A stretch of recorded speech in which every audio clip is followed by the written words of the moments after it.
I want to thank two of our sponsors, the Alberta Technology Symposium, which is going to bring together all the top tech minds in this great province, April 20th and 21st at a live event at the Grand Theatre in Calgary. And of course, Startup TNT, where today's guests are actually in the Clean Tech Summit right now. But next week, March 17th, is our Life Sciences finale. So the website will be in the comments section. So please click on that shortly, and it'll take you directly to the website. But today, we are going to be talking with Anka Chan and Nicole Sanchez, the founders of Ruth. How are you ladies today? We're good. Yeah, it's been a wild ride since the first time we met you, Jade, but we're really excited to share our story. Oh, and a wild ride in a good way, I'm sure, right? Yeah, lots of learning for sure. Isn't that it's constantly learning? I'll be 50 here right away, and I learn something new every day. So I never ever stop learning. So that's a good thing that you guys say that. So what I'm going to do is I'll give a brief introduction here of both of you, and then we'll start talking about Ruth. So Anka is a science lover with whose neuroscience journey transformed once she was introduced to the worlds of sustainable menstruation. Understanding that period waste is a huge and growing issue, but personally finding it difficult to use a reusable menstrual products led her to launch Ruth. She contributes to Ruth's mission of making sustainable periods easier, and she takes charge of operations and the business strategizing. Nicole has always wanted to make a positive impact and thought that starting with a business degree with the hopes of pursuing a law would enable her to do that. When she came across a project wanting to create a sustainable alternative menstrual pads while empowering menstruators at the same time. She was introduced to the world of entrepreneurship, driven by her personal values and Ruth's mission. Her vision leads a team executing its marketing strategies and business development. And we'll get a little bit into that after, and we had a great conversation beforehand. But as you said, it's been a wild ride. It's been just over a year since we've known each other. So I want people to be out there and hear, we touched on it a bit in this intro, but why did you start Ruth? Yeah, so like you already kind of mentioned during that intro, so we started this as a project at the U of A and saw the need to solve this problem. And so we got more involved with it. So it actually started as a hemp-based menstrual pad. And then we kind of evolved from there as we worked on it and really identified that the goal was really the mission, which was to make sustainability easier and more so sustainable periods easier. And so we kind of pivoted, rebranded away from Hempact, and then introduced the product that we currently have now. But yeah, like the two of us didn't even think about entrepreneurship when we were at the U of A. We just kind of, we were in there, and then we were both like, okay, I guess we're doing this. It's something that we are passionate about, like making an impact and all that sort of stuff. And so seeing that we can do that through this company was really kind of what drove us to push the mission forward and actually fully realize the project and turn it into a business. And now we're here. Started it in 2018 as a project. 4 years after, we're now a business.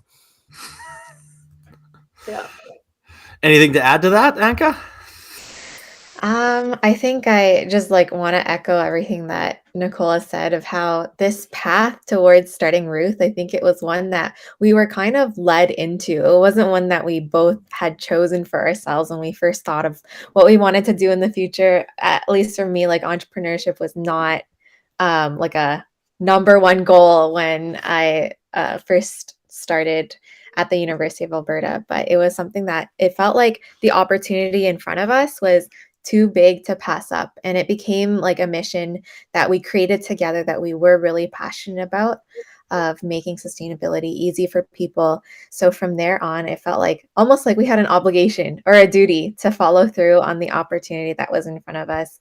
And I think we've both grown so much since when we first started to actually being excited about what it means to be a founder and to create a company culture that we're proud of, to carry forward a mission and products that we want to actually see benefit the environment. So all those things together are kind of why not only did we start Ruth, but why we're excited to move forward in the next number of years.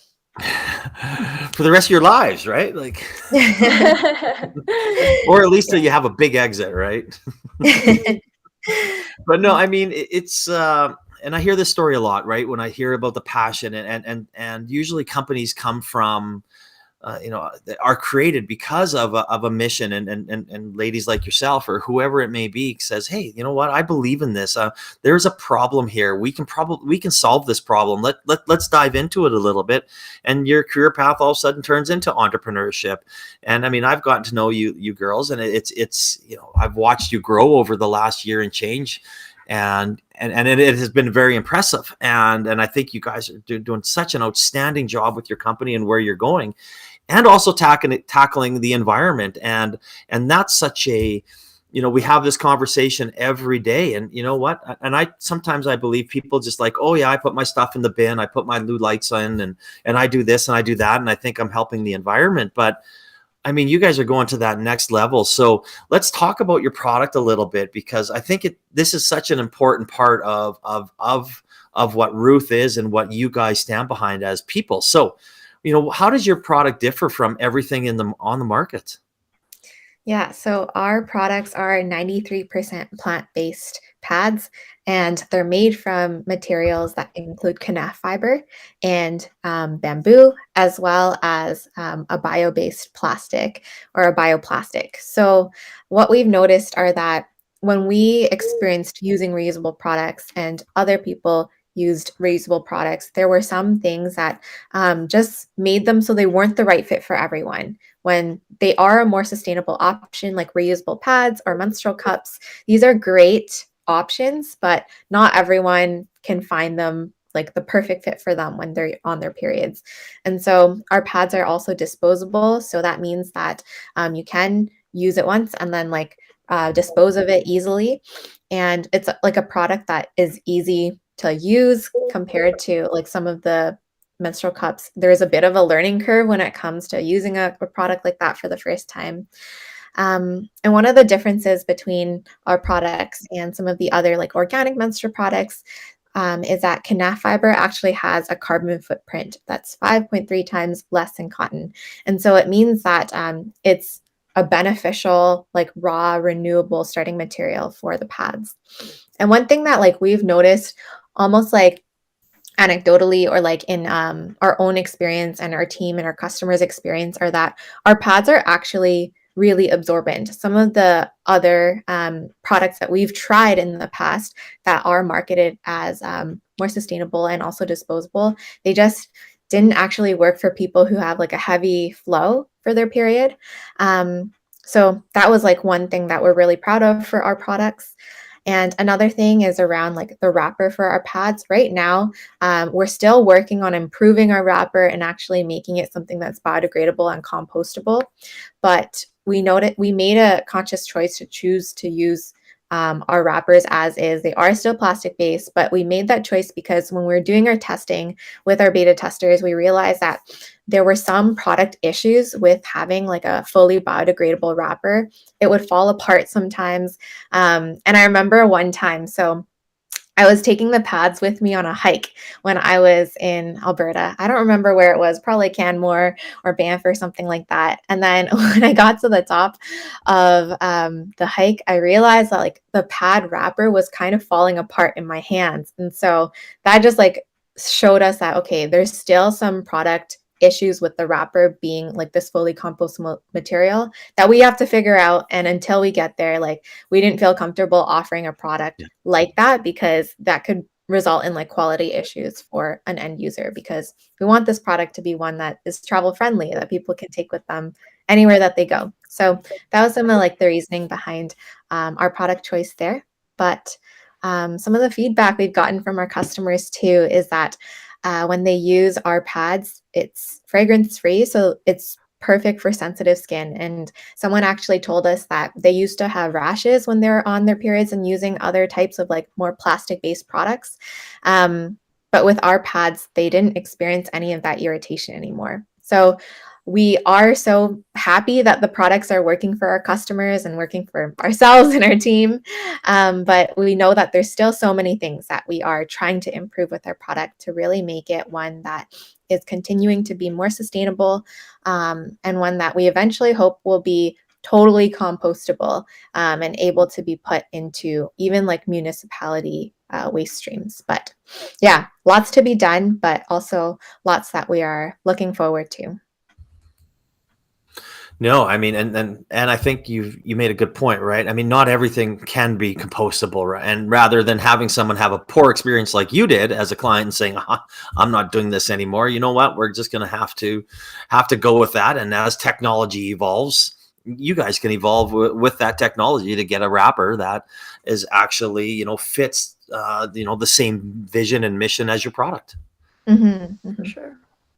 For sure, yeah, and again, it's always ongoing. It's always in the middle of evolving, and that doesn't matter what product it is. So now, we got to talk to you guys I think about a year ago at the summit, and you Mhm. you were an idea, and now you're going through the Startup TNT Summit right now, the clean tech, and this is something that I want, and I think it's a very good lesson, and in how you involve and how you actually look at investors. So I want to kind of touch on what you mentioned to me a little bit in our pre-discussion about that. So when you pitched, Mhm. so a year or so ago, you were still at that idea, you were still working on your product, and now you evolved and you've got to, okay, we're a business. We have to grow. We have data. We have analytics, and none of that stuff was before. So let's talk about that evolution and how you're dealing with it as a company as you're going for your raise right now. Yeah, so last year in the Clean Tech Summit, I think we were in such an early phase of our business. So Ruth itself launched in January of 2021, and we kind of immediately jumped into the Clean Tech Summit just a month and a half later, almost 2 months later. And then now here we are, like a year out. And since then, we did our beta testing period with the products. We actually launched on Kickstarter and had a fully funded campaign. And then after Kickstarter was kind of our product launch, we opened up our online store to actually be selling our products directly to customers. And then now we're also in a new phase of discovery with offering our products in bulk to municipalities, workplaces, and schools that are offering free months of products to people in the space. So much has changed since then, and it also means that like our experience of how we tell our story to investors has really changed. Like you mentioned, last year we were pitching our larger vision of how we would go to market, but then now we are actually selling our products in the market, so it's a different story than what we had initially, where I think I think a lot of founders can resonate with this, where you have an idea of how your product is going to be received once you launch. And then once you actually launch, it's like expectations versus reality. For us, one thing that was different when we launched was that one big difference actually was that we had this idea of who our target customer would be. And then when we were doing our advertising and marketing, a lot of it was around a much younger demographic than who we actually found our real customers to be. And that was a piece of learning that we didn't have until we actually had recurring paying customers that we could then ask and assess for our customer profile. So bringing that back to what it means for Clean Tech Summit and TNT, the questions that we're getting asked now from investors are very different from the questions that we were asked a year ago, because now they're asking us based off of what our sales data is looking like. We have these analytics and we have these costs that we kind of have more in stone. And so I think like our projections are a lot more realistic this time around because they're based off of real data. But it's also, in some sense, we're working harder to tell the story because we have to be conscious of like everything that we've learned in the past year and package that all into a data backed story that we can continue to share and tell to investors. So I think in a sense, it's harder this time around going through the Clean Tech Summit, just because we have this, we have like more data, and it means that like more needs to be communicated. Where in the past, I think the questions that we were getting from investors were a lot of like, oh, so if this happens, then what? But then now some stuff has already happened, so they can ask questions based off of like what we really project forward. But in general, I think we really appreciate the TNC community, and that aspect of the experience hasn't changed. With the investors being like very friendly, welcoming, and even all the TNC organizers, like they're so happy to answer any questions that we have and really lay out the programming in a clear way. So from a founder perspective of just going through the experience, it's just as positive as it was last year when it felt like we were very fresh and didn't know very much. So no, and you guys are crushing it. Just for your record, you guys are doing an awesome job. So, but so to expand on that just a little bit more, like Nicole, what do you think from your your go to market plan? Is that what you had to, we talked about, your family and your friends and your local community will be able to buy it. What kind of challenges have you seen kind of getting outside that market? Yeah, so I think in the beginning, or when we were thinking about when we just started the TNT Summit last year, it was all very like, we are our target customers, and so it was a lot easier for us to understand what we would want in terms of messaging and all that sort of stuff. And then as Anka mentioned, now we actually have data from customers who are actually recurring customers and asking them questions about why they're repurchasing, or maybe why they haven't repurchased if they've purchased before. And I think a lot of, I guess, like the marketing that we did when we launched in October was catered towards our friends and family or the community that we already have, saying, hey, we're about to launch, building the hype within the community that we've already built. Whereas now we're thinking and we're realizing that, okay, we had launched already, and now it's actually time for us to connect to the proper customers that will be paying for this product more on a long-term basis. And now because they have the obligation to buy the products because they know us, or because they want to support us, or because they're part of the community. So I think the challenge there is trying out a few different marketing strategies that will really resonate to the customers that are paying, and looking for customers that are the same type of persona that we have now that we've realized who those customers really are. So we have a few strategies that we have in place, still getting creative with a couple more, trying things out a little bit here and there, very limited budget. And so that's one of the reasons why we even start thinking of doing a fundraising, is because I think in order for us to really grow and connect to these new customers, we need that influctuation of cash. So Yeah, and don't worry about your dog barking. Yeah, I'm so sorry. Oh no! I muted myself My when Anka dog's was sitting. My talking. dog's sitting right here, and all of a sudden I looked over at him. You see his head's popping up. Where's the dog? Yeah, so sorry. The joys of doing live shows, right? That's the way it rolls. Yeah. No, and I know where you're coming from, right? When where it is, and how expensive marketing can be. So it is something that that's great, and engaging with the people that you have to kind of create your own organic marketing is something that is going to be probably very important for you ladies moving forward, right? And people that are in it, that are passionate about it, and things along those lines that will do things for you that the average person won't. So that's interesting, and it is a very collaborative ecosystem, like you said when you're talking about it. There's people out here that will help you all over this province, when it comes to marketing, or recommending you to talk to somebody, or a marketing firm will probably say, yeah, we'll give you an hour of our time, or to just to sit down and help you out with the hopes that maybe one day that you'll hire them as a you'll come on as a client type thing when you have the money to spend. So never, as I say, never asking for help is not a sign of weakness. So if you ever need it, always ask. And that just doesn't go for you guys. That goes for anybody that we talk about that, on a regular basis. So now that you're out there, and you've launched, you've got data, you've got analytics. And for anybody that wants any more information, please go to their website. It's right in the comments section. Getruth.ca. You can order the product online, and away you go. So please click on that.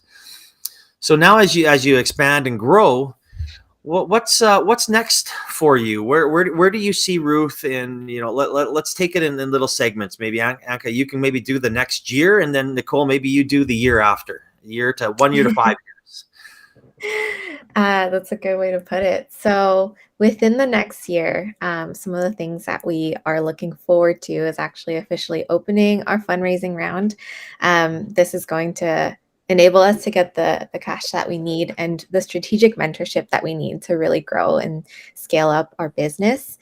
Another thing that we are really excited about in the very recent timeline is that tomorrow we have one of our first events, official Ruth events, called Ruthlessly Resilient, The Power of Using Your Voice. And this is an event where we're gathering 6 amazing women to celebrate International Women's Day and to amplify their voices in advocacy for topics that they're passionate about. So people will be speaking about their experience with menstrual equity, with speaking up in the workplace, with starting a business. So we're really excited for that.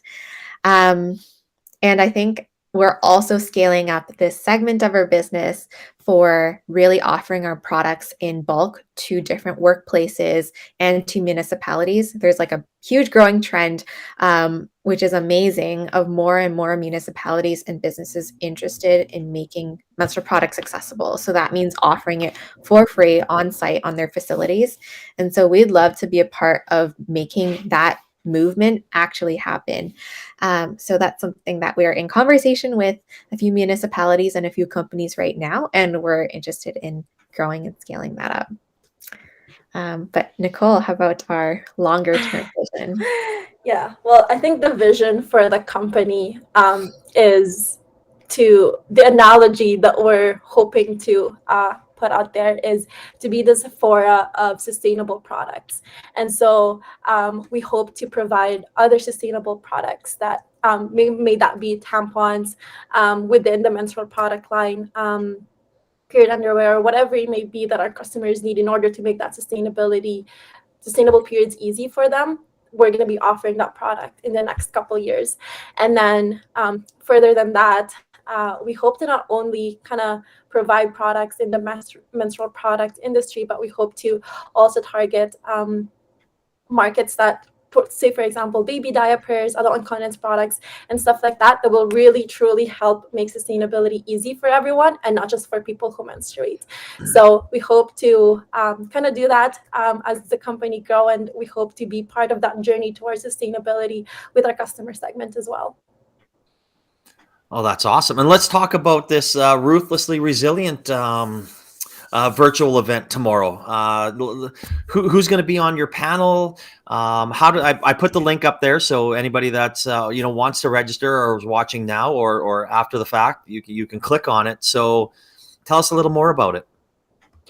Yeah, so our panels are actually divided into 2. So we have the first panels. We're going to be talking about, like Anka mentioned, the menstrual equity space. So we have Unique Brand for She's from Help a Girl Out. It's a non-for-profit, and they provide reusable menstrual products for communities, women in need. And then we have Isabella from Bleed the North, another period advocate, hoping to provide menstrual products for everyone as well. And then we have Annie from E4C here in Edmonton. So we'll be talking a little bit about advocating for that menstrual equity. I'll be hosting that set of panel, and then Anka will be hosting the panel after that. We have Akanksha, who was a student from the University of Alberta, and she's into policy now. So she'll be touching a little bit about student advocacy. She was the Students' Union president, I believe, in 2018, maybe 2019. And then we have Erin. She is a business coach, so that different type of advocacy, if you may, but starting a business. And then we also have Alexandra, who again, she has a startup. She has a tea company that's based in Calgary. So we're really excited to kind of have 2 different sets of really powerful women to be joining us and talking a little bit about different topics, really, but centering around how to have a powerful voice and starting what you're passionate about. Oh, that's awesome. And Kevin from Elev just gave you a big shout out and on LinkedIn. So Oh, says awesome. Thanks, Kevin. and I have to agree with him. He says that you guys inspire him every day, and I can say that for myself as well. It's I just love what you guys are doing, and especially an event like this, I think it's awesome. And the more events that you do like this brings such awareness, and it's just really good marketing and bringing people to tell different stories on because again, I mean, it's just something that people don't talk about, right? I'm in a household of 3 girls, so I understand, and I know what goes on, and I know about all the flow rates and what I have to do. And when, because they're 15 and 12, I'm the one usually driving to Shoppers Drug Mart. So it's away we go. Right. So it is. So I think, bringing that awareness it's awesome, and bring it to the forefront where people can talk about it, because it is. And again, putting your brand out there, right. And bringing on these different people, I think is excellent. So kudos to you to, coming up with that idea. And again, anybody wants to sign up for the Ruthlessly Resilient virtual discussion, the link is in the comments section. Please just click on it and you can sign up right there. So I'm always sad when our conversations come to an end, because I'm sure we could probably talk all day and share the Ruth story. But as a team that has kind of come together as a university type project and turned it into from an idea to a business in a time frame of a couple of years, you're going to be fresh and are going to understand the advice that you're going to share is going to be probably different than anybody else's. So we'll start with you, Nicole. If you had one piece of advice for an entrepreneur, one piece of advice, what would that be? Maybe to not be so afraid of the unknown and to just do it. Because I think that's kind of how it all started for us. And I think it's a lot harder to regret not doing what you want to do than just letting it hang over your head, thinking, what if I did this, or what if I did that? So, yeah, that might be my advice. I like it. Anka? For me, I think this is more specific to people who are just like thinking about starting a business if they haven't already taken the leap. I think that starting a business can be so scary because, like Nicole said, it's venturing into the unknown. But I would ask people to ask themselves, would it be even scarier to let the idea of the business go and not know whether or not things would have happened if you took the risk? So I think it's the same vein of when I exited university and thought about taking on Ruth full time and made that decision, it felt like the perfect time to do it because I didn't have many dependents. I didn't have a lot of factors going against me. And so if you can do it and you have the financial capacity to take the risk to start the business when you're young and don't have as many, factors against you, don't let your inexperience stop you from starting it, because you'll learn so much on the journey of becoming a founder. So yeah, in a sense, just do it. It all comes back to just do it, right? Nicole started it off, and no wonder you guys make such a good team. You're thinking alike. No, it's and especially when it comes to and I like what you said when you're young, right? And you can, if you do it, you don't want to have any regrets in life, right? You don't want to go there and say, what, like you said, what if? You know what, you give a chance, you know what, you can go back, you can get your school, you can get a job and live the rest of your life if I don't think it will fail, but I mean, there's always a possibility, right? So I think that's such a valid point of don't be scared, just take a chance. And I think that's a really inspiring way to look at it. So thank you for sharing your knowledge on the advice side, and thank you so much for coming on here and sharing the Ruth story. You guys inspire me every day. I love what you guys are doing, and I look forward to being part of your journey, and reach out anytime you have any questions, because we're here to help, and our whole ecosystem is here to help. So I just want you guys to know that. Thank you so Thank you so much. much. Yeah, and you're also going to have to make sure when you post it, in case I miss it and don't see it, because I follow Ruth and everything else. But if make sure that you send me the link, so I'll share out your panel discussion to all the people that follow me, and put it on Pure Guidance and things like that, so we can hopefully bring some more eyes to it. And I'll give a little, I'll tag it in the event here today when we post everything. So, but again, thank you so much for coming on today. I really appreciate you sharing your time and your story with us. Thank Thank you you. for having us. And I hope everybody else has a great day. And remember to check out the Startup TNT finale. You can go to startuptnt.com. It's in the comment section to sign up for the live event next Thursday, and it'll be in Edmonton. I better not say the name. I should know it. That's just a bad brain fart. And of course, go to the Alberta Technology Symposium website. Look for your tickets. We're going to have, right now, we have 41 great speakers, and 18 of them are women. So we got a really good lineup of women speakers, which is really inspiring as well. So I hope everyone has a great day, and we will chat soon.